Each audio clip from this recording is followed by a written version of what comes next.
जो लोग महाराष्ट्र से परिचित होंगे उन्हें पता होगा कि वहां पर जब जय भवानी कहते हैं तो जय शिवाजी का बुलंद नारा लगता है। जय भवानी, जय भवानी, जय भवानी, जय भवानी। आज हम यहां पर एक और ऐतिहासिक महाविजय का उत्सव मनाने के लिए इकट्ठे हुए हैं। आज महाराष्ट्र में विकासवाद की जीत हुई है। महाराष्ट्र में सुशासन की जीत हुई है। महाराष्ट्र में सच्चे सामाजिक न्याय की विजय हुई है। और साथियों, आज महाराष्ट्र में झूठ, छल, फरेब बुरी तरह हारा है।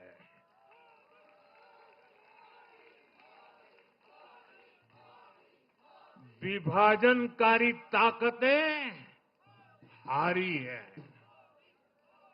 आज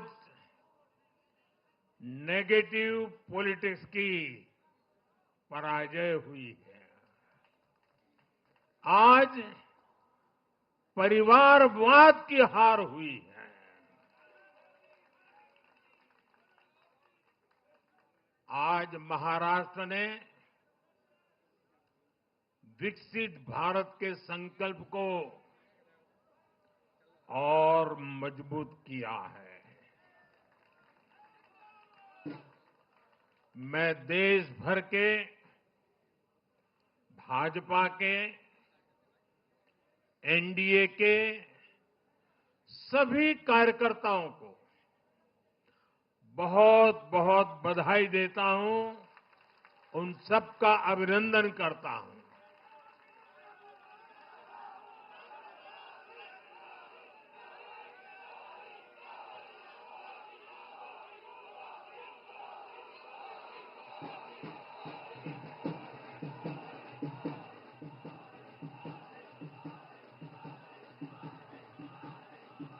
मैं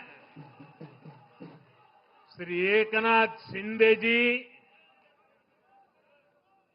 मेरे परम मित्र देवेंद्र फडणवीस जी,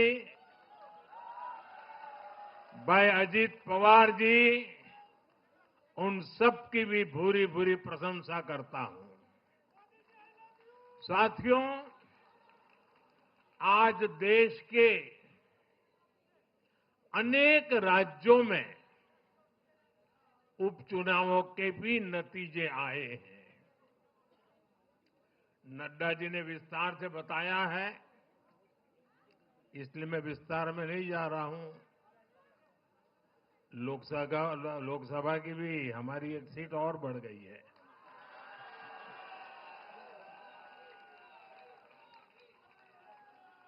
यूपी, उत्तराखंड और राजस्थान ने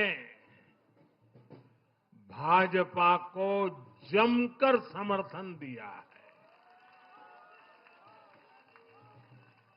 असम के लोगों ने भाजपा पर फिर एक बार भरोसा जताया है। मध्य प्रदेश में भी हमें सफलता मिली है।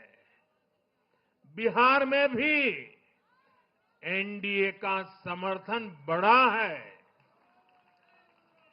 ये दिखाता है कि देश अब सिर्फ और सिर्फ विकास चाहता है। मैं महाराष्ट्र के मतदाताओं का हमारे युवाओं का, विशेषकर माताओं बहनों का, हमारे किसान भाई बहनों का, देश की जनता का आदरपूर्वक नमन करता हूं। साथियों, मैं झारखंड की जनता को भी नमन करता हूं। झारखंड के तेज विकास के लिए हम अब और ज्यादा मेहनत से काम करेंगे और इसमें भाजपा का एक एक कार्यकर्ता अपना हर प्रयास करेगा। साथियों, छत्रपती शिवाजी महाराजांच्या महाराष्ट्राने आज दाखवून दिले तुष्टीकरणाचा सामना कसा करायचा।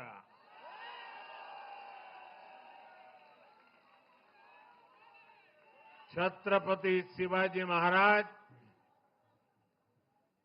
शाहूजी महाराज, महात्मा फुले, सावित्रीबाई फुले, बाबा साहब आंबेडकर, वीर सावरकर, बाला साहब ठाकरे,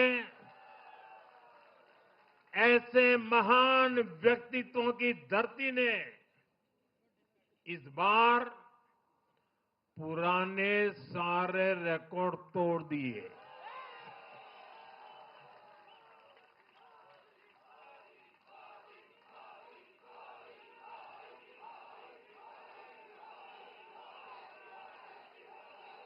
और साथियों, बीते 50 साल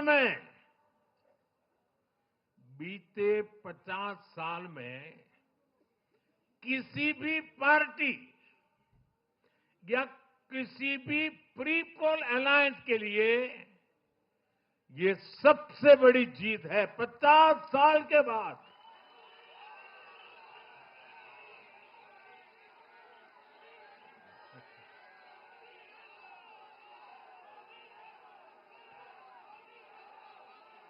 और एक महत्वपूर्ण बात मैं बताता हूं, ये लगातार तीसरी बार है जब भाजपा के नेतृत्व में किसी गठबंधन को लगातार महाराष्ट्र ने आशीर्वाद दिए हैं, विजयी बनाया है। और ये लगातार तीसरी बार है जब भाजपा महाराष्ट्र में सबसे बड़ी पार्टी बनकर उभरी है।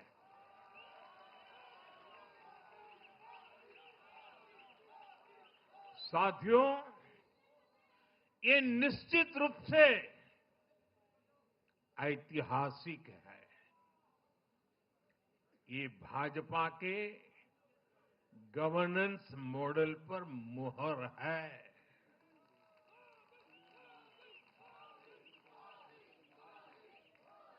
अकेले भाजपा को ही कांग्रेस और उसके सभी सहयोगियों से कहीं अधिक सीटें महाराष्ट्र के लोगों ने दी है। ये दिखाता है कि जब सुशासन की बात आती है तो देश सिर्फ और सिर्फ भाजपा पर और एनडीए पर भरोसा करता है।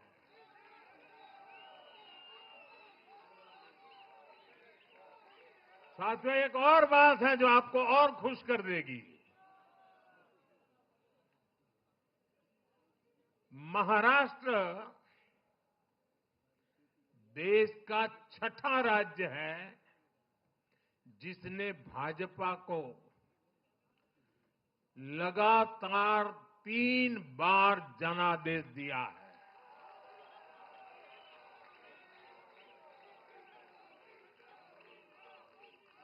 इससे पहले गोवा, गुजरात, छत्तीसगढ़, हरियाणा और मध्य प्रदेश में हम लगातार 3 बार जीत चुके हैं और बिहार में भी एनडीए को 3 बार से ज्यादा बार लगातार जनादेश मिला है और 60 साल के बाद आपने मुझे तीसरी बार मौका दिया, ये तो है ही है।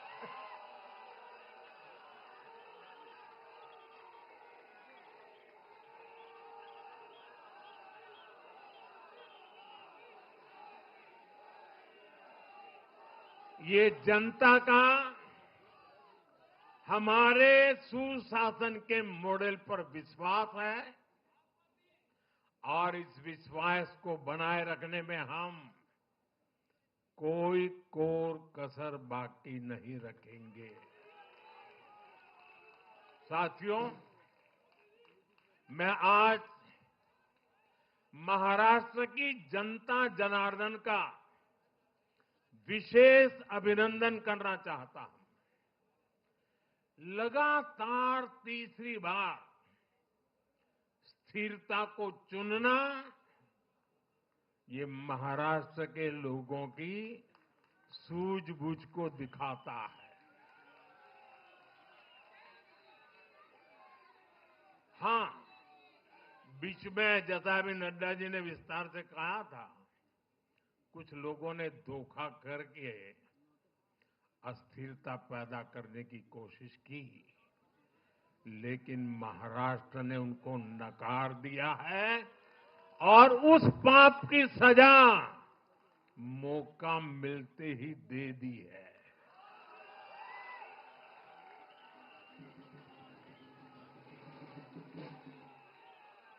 साथियों, महाराष्ट्र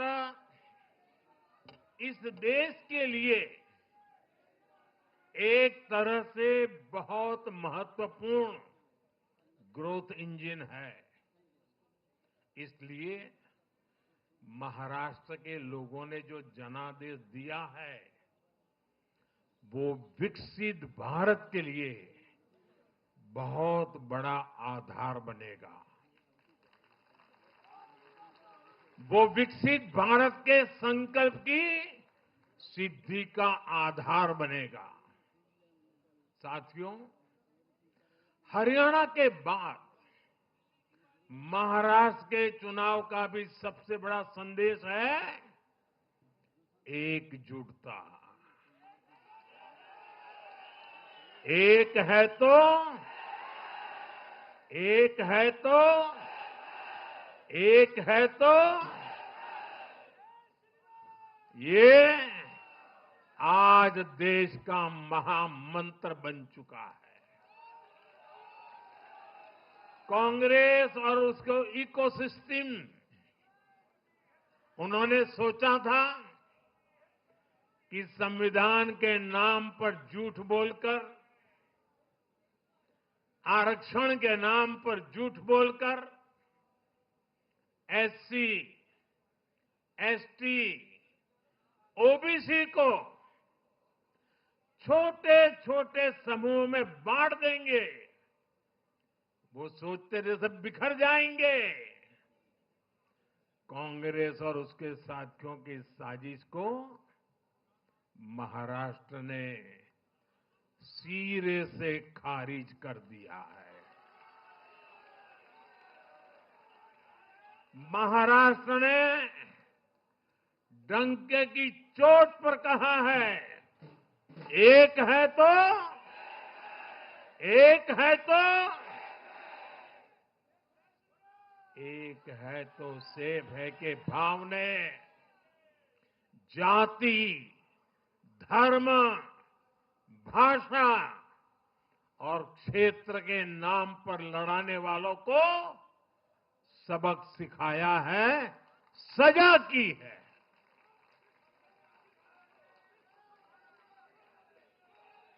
आदिवासी भाई बहनों ने भी भाजपा एनडीए को वोट दिया।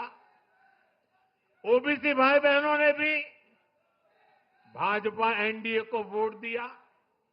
मेरे दलित भाई बहनों ने भी भाजपा एनडीए को वोट दिया। समाज के हर वर्ग ने भाजपा एनडीए को वोट दिया। ये कांग्रेस और इंडी गठबंधन के उस पूरे इकोसिस्टम की सोच पर करारा प्रहार है, जो समाज को बांटने का एजेंडा चला रहे थे। साथियों, महाराष्ट्र ने एनडीए को इसलिए भी प्रचंड जनादेश दिया है क्योंकि हम विकास और विरासत दोनों को साथ लेकर चलते हैं। महाराष्ट्र की धरती पर इतनी विभूतियां जन्मी है। बीजेपी और मेरे लिए छत्रपति शिवाजी महाराज आराध्य पुरुष है।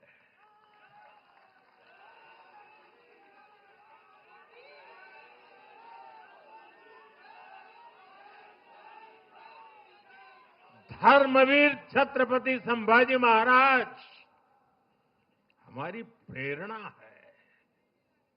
हमने हमेशा बाबा साहब आंबेडकर, महात्मा फूले, सावित्रीबाई फूले, इनके सामाजिक न्याय के विचार को माना है। यही हमारे आचार में है, यही हमारे व्यवहार में है। साथियों, लोगों ने मराठी भाषा के प्रति भी हमारा प्रेम देखा है।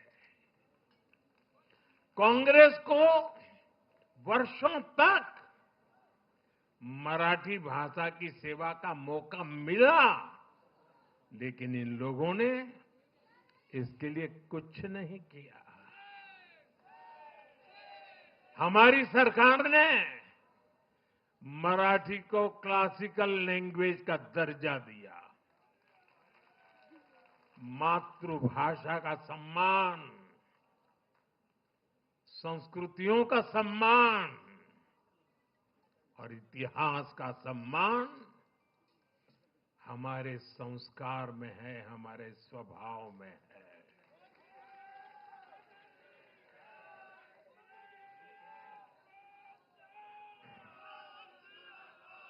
और मैं तो हमेशा कहता हूं, मातृभाषा का सम्मान मतलब अपनी मां का सम्मान।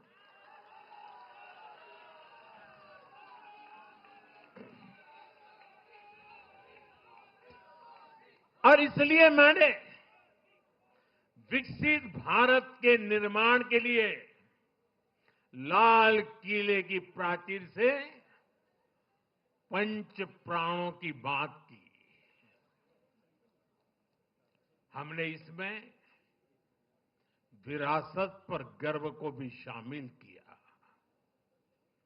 जब भारत विकास भी और विरासत भी इसका संकल्प लेता है तो पूरी दुनिया इसे देखती है।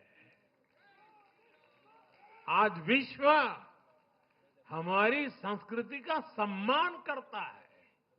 क्यों? क्योंकि हम इसका सम्मान करते हैं। अब अगले 5 साल में महाराष्ट्र विकास भी विरासत भी के इसी मंत्र के साथ तेज गति से आगे बढ़ेगा। साथियों, इंडी वाले देश के बदले मिजाज को नहीं समझ पा रहे हैं।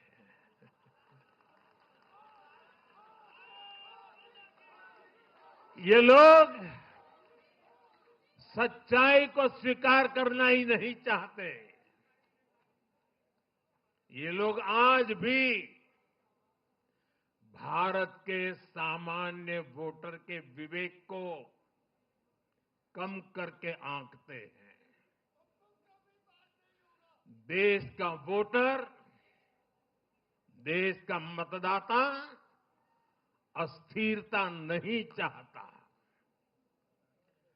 देश का वोटर नेशन फर्स्ट की भावना के साथ है। जो कुर्सी फर्स्ट का सपना देखते हैं, उन्हें देश का वोटर पसंद नहीं करता।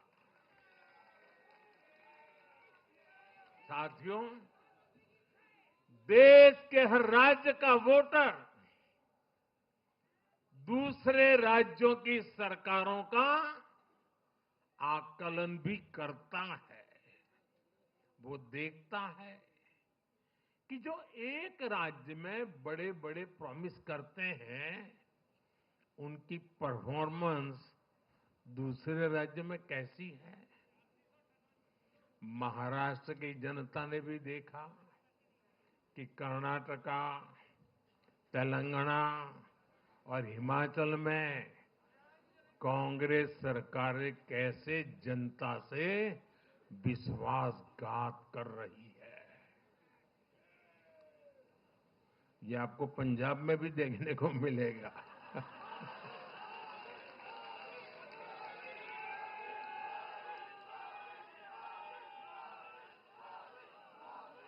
जो वादे महाराष्ट्र में किए गए,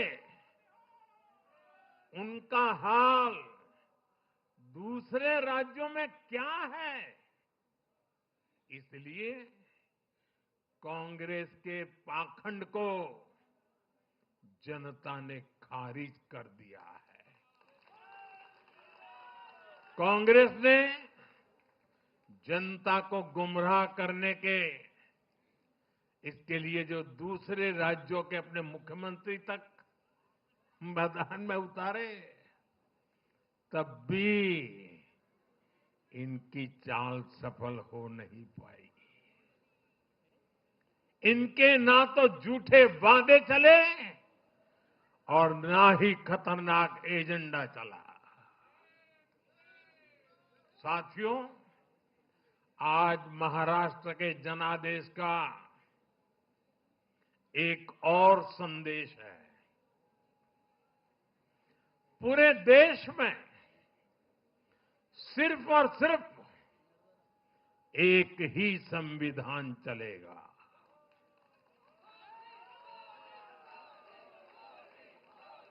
वो संविधान है बाबा साहब आम्बेडकर का संविधान, भारत का संविधान।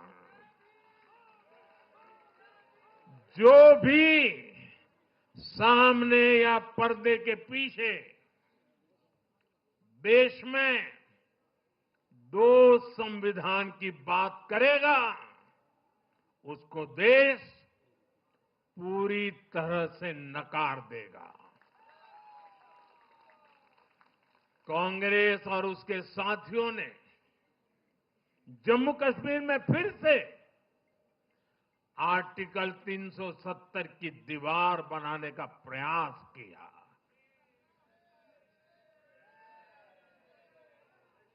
वो संविधान का भी अपमान है। महाराष्ट्र ने उनको साफ साफ बता दिया कि ये नहीं चलेगा। अब दुनिया की कोई भी ताकत, और मैं कांग्रेस वालों को कहता हूं, कान खोल के सुन लो,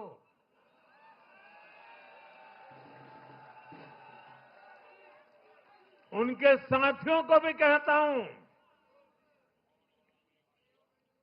अब दुनिया की कोई भी ताकत 370 को वापस नहीं ला सकती।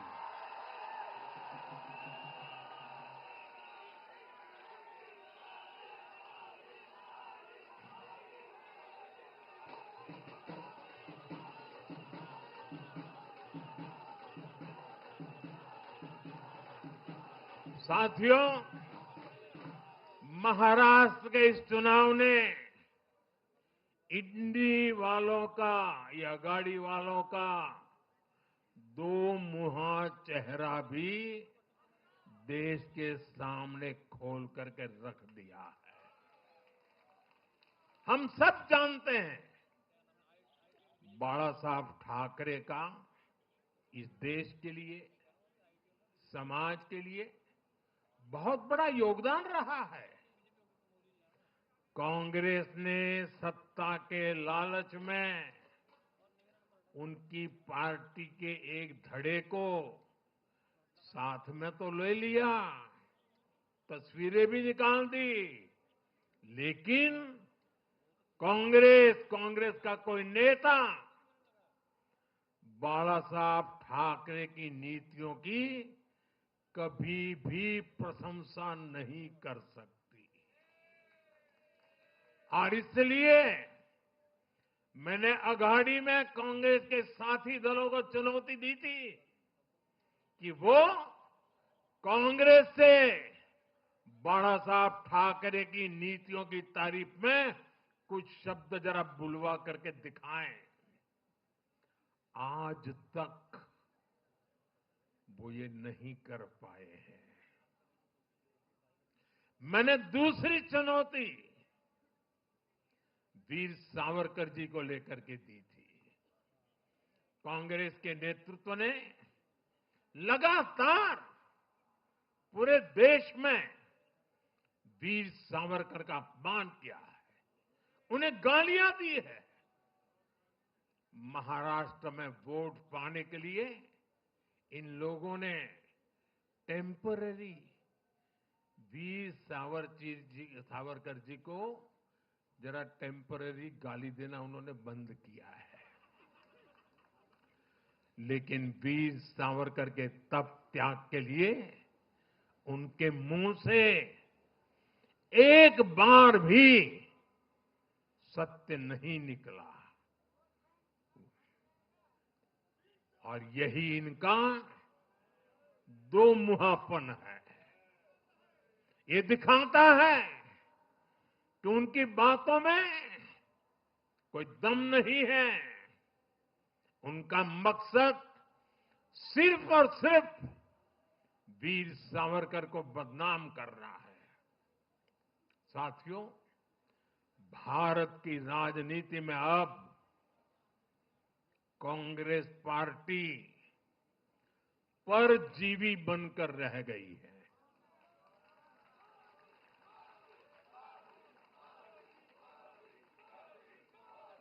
कांग्रेस पार्टी के लिए अब अपने दम पर सरकार बनाना लगातार मुश्किल हो रहा है। हाल ही के चुनावों में जैसे आंध्र प्रदेश, अरुणाचल प्रदेश, सिक्किम, हरियाणा और आज महाराष्ट्र में उनका सुपड़ा साफ हो गया।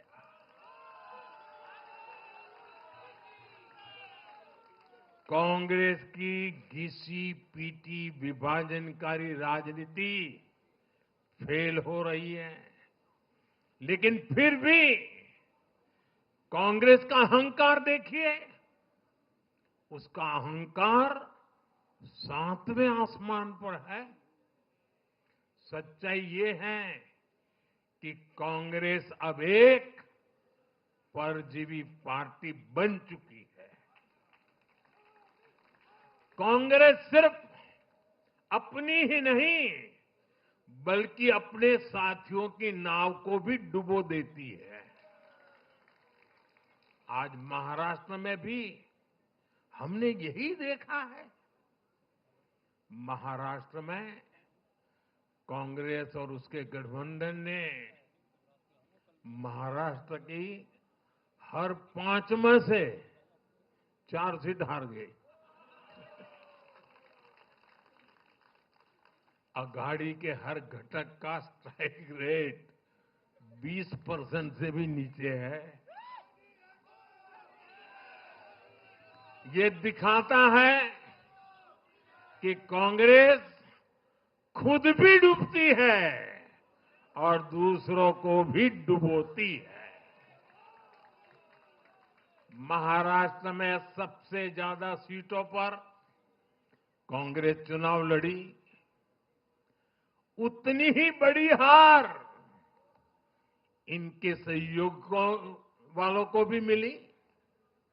वो तो अच्छा है कि यूपी जैसे राज्यों में कांग्रेस के सहयोगियों ने उससे जान छुड़ा ली, वरना वहां भी कांग्रेस के सहयोगियों को लेने के देने पड़ जाते। साथियों, सत्ता भूख में कांग्रेस के परिवार ने संविधान की पंथ निरपेक्षता की भावना को चूर चूर कर दिया है। हमारे संविधान निर्माताओं ने उस समय 47 में विभाजन की विभीषिका के बीच भी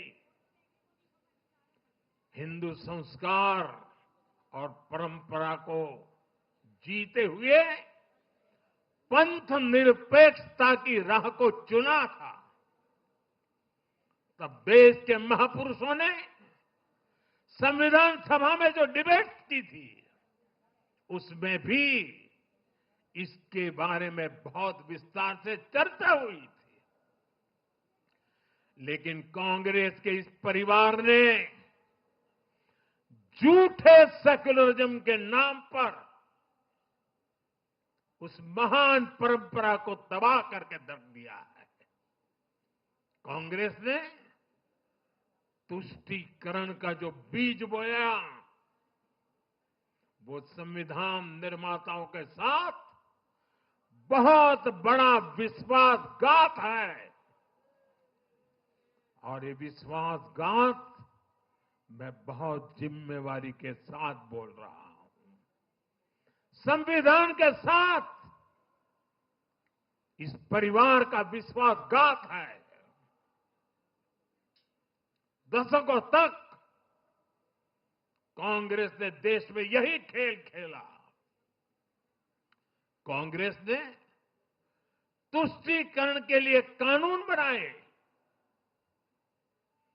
सुप्रीम कोर्ट के आदेश तक की परवाह नहीं की। इसका एक उदाहरण वक्फ बोर्ड है।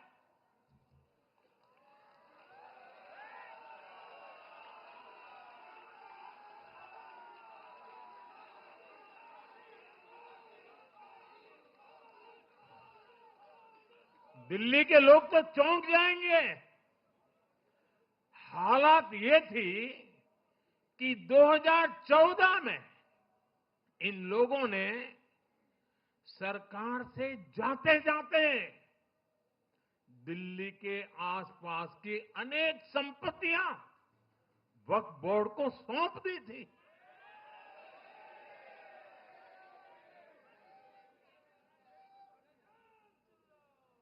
बाबा साहब आंबेडकर जी ने जो संविधान हमें दिया है ना, जिस संविधान की रक्षा के लिए हम प्रतिबद्ध है, संविधान में वक्फ कानून का कोई स्थान ही नहीं है। लेकिन फिर भी कांग्रेस ने तुष्टीकरण के लिए वक्फ बोर्ड जैसी व्यवस्था पैदा कर दी। ये इसलिए किया गया ताकि कांग्रेस के परिवार का वोट बैंक बढ़ सके। सच्ची पंथ निरपेक्षता को कांग्रेस ने एक तरह से मृत्यु दंड देने की कोशिश की है।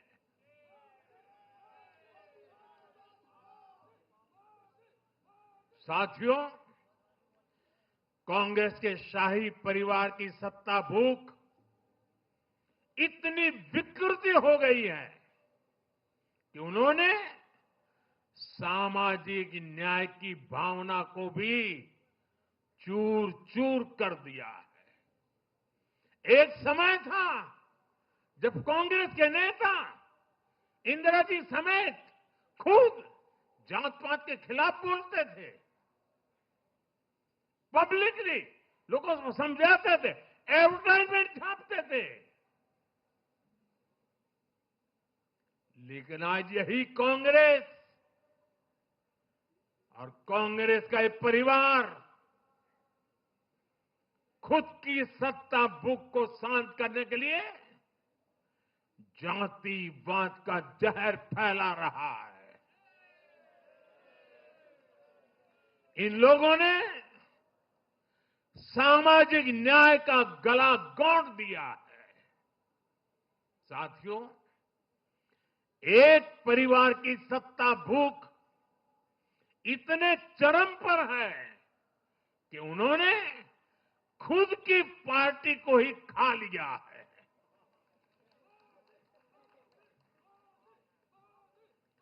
देश के अलग अलग भागों में कई पुराने जमाने के कांग्रेस कार्यकर्ता हैं, पुरानी पीढ़ी के लोग हैं जो अपने जमाने की कांग्रेस को ढूंढ रहे हैं। लेकिन आज की कांग्रेस के विचार से, व्यवहार से, आदत से उनको ये साफ पता चल रहा है कि ये वो कांग्रेस नहीं है।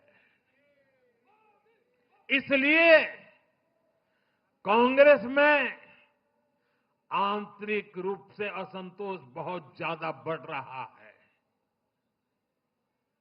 उनकी आरती उतारने वाले भले आज इन खबरों को दबा के रखे, लेकिन भीतर आग बहुत बड़ी है। असंतोष की ज्वाला भड़क चुकी है। सिर्फ एक परिवार के ही लोगों को कांग्रेस चलाने का हक है। सिर्फ वही परिवार काबिल है, दूसरे नाकाबिल है। परिवार की सोच ने, इस जीत ने कांग्रेस में एक ऐसा माहौल भी बना दिया कि किसी भी समर्पित कांग्रेस कार्यकर्ता के लिए वहां काम करना मुश्किल हो गया है।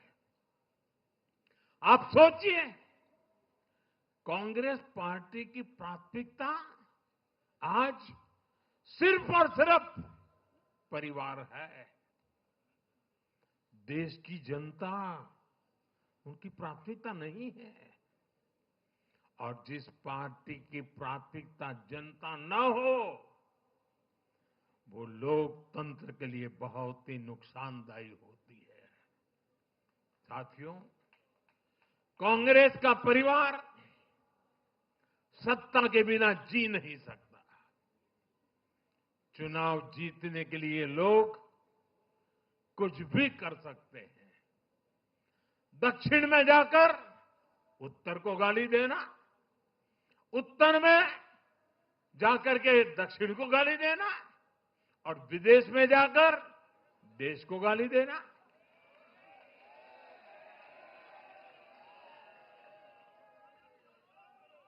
और अहंकार इतना कि ना किसी का मान, ना किसी की मर्यादा, और खुलेआम झूठ बोलते रहना, हर दिन एक नया झूठ बोलते रहना।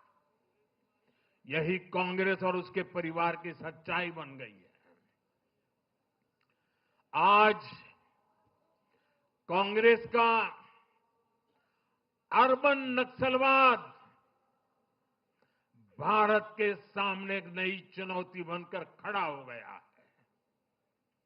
इन अर्बन नक्सलियों का रिमोट कंट्रोल देश के बाहर है, और इसलिए सभी को इस अर्बन नक्सलवाद से बहुत सावधान रहना है। आज देश के युवाओं को, हर प्रोफेशनल को कांग्रेस की हकीकत को समझना बहुत जरूरी है। साथियों, जब मैं पिछली बार भाजपा मुख्यालय आया था तो मैंने हरियाणा से मिले आशीर्वाद पर आपसे बात की थी। तब हमें गुरुग्राम जैसे शहरी क्षेत्र के लोगों ने भी अपना आशीर्वाद दिया था।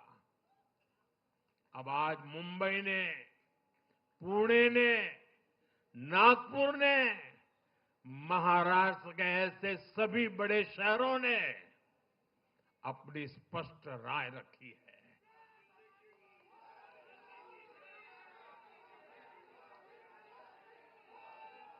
शहरी क्षेत्रों के गरीब हो, शहरी क्षेत्रों के मिडिल क्लास हो, हर किसी ने भाजपा का समर्थन किया है और एक स्पष्ट संदेश दिया है। यह संदेश है आधुनिक भारत का, विश्व स्तरीय शहरों का। हमारे महानगरों ने विकास को चुना है, आधुनिक इंफ्रास्ट्रक्चर को चुना है और सबसे बड़ी बात, उन्होंने विकास में रोड़े अटकाने वाली राजनीति को नकार दिया है। आज बीजेपी हमारे शहरों में ग्लोबल स्टैंडर्ड के इंफ्रास्ट्रक्चर बनाने के लिए लगातार काम कर रही है। चाहे मेट्रो नेटवर्क का विस्तार हो, आधुनिक इलेक्ट्रिक बसें हो, कोस्टल रोड और समृद्धि महामार्ग जैसे शानदार प्रोजेक्ट हो, एयरपोर्ट्स का आधुनिकीकरण हो, शहरों को स्वच्छ बनाने की मुहिम हो, इन सभी पर बीजेपी का बहुत ज्यादा जोर है। आज का शहरी भारत ईज ऑफ लिविंग चाहता है और इन सब के लिए उसका भरोसा बीजेपी पर है, एनडीए पर है। साथियों, आज बीजेपी देश के युवाओं को नए नए सेक्टर्स में अवसर देने का प्रयास कर रही है। हमारी नई पीढ़ी इनोवेशन और स्टार्टअप के लिए माहौल चाहती है। बीजेपी से ध्यान में रखकर नीतियां बना रही है, निर्णय ले रही है। हमारा मानना है कि भारत के शहर विकास के इंजन है। शहरी विकास से गांवों को भी ताकत मिलती है। आधुनिक शहर नए अवसर पैदा करते हैं। हमारा लक्ष्य है कि हमारे शहर दुनिया के सर्वश्रेष्ठ शहरों की श्रेणी में आए और बीजेपी एनडीए सरकारें इसी लक्ष्य के साथ काम कर रही है। साथियों, मैंने लाल किले से कहा था कि मैं 1 लाख ऐसे युवाओं को राजनीति में लाना चाहता हूं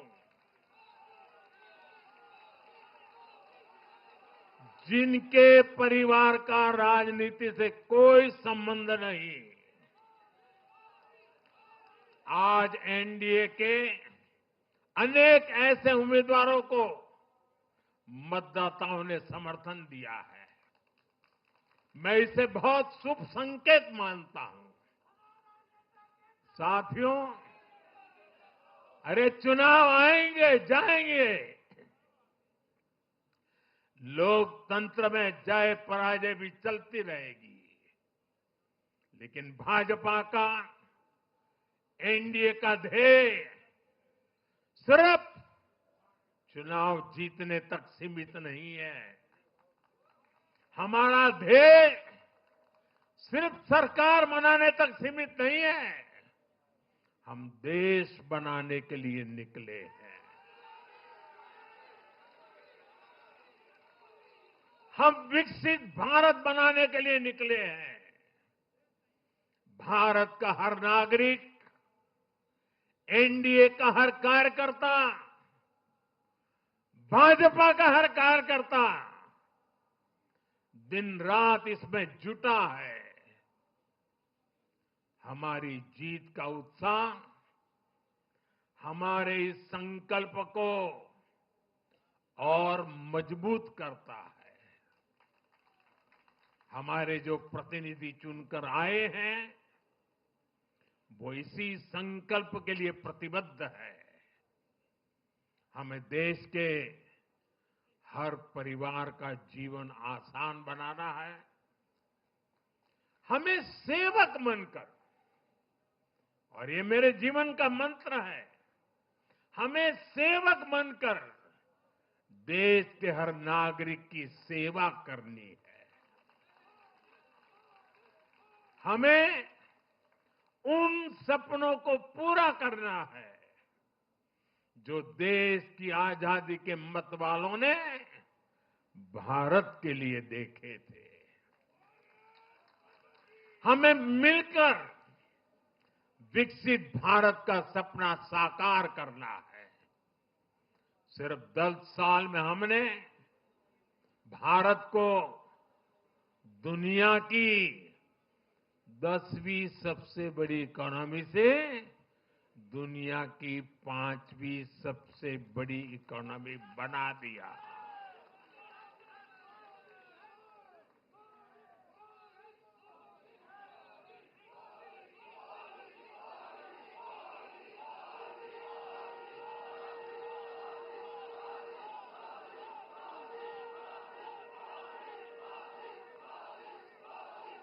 किसी को भी लगता, अरे मोदी जी 10 में से 5 पर पहुंच गए, अब तो बैठो आराम से। आराम से बैठने के लिए मैं पैदा नहीं हुआ।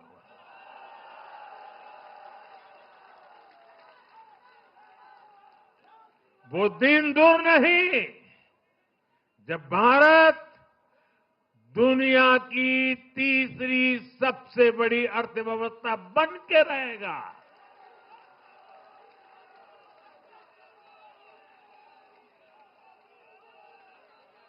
हम मिलकर आगे बढ़ेंगे, एकजुट होकर आगे बढ़ेंगे तो हर लक्ष्य पाकर रहेंगे। इसी भाव के साथ एक है तो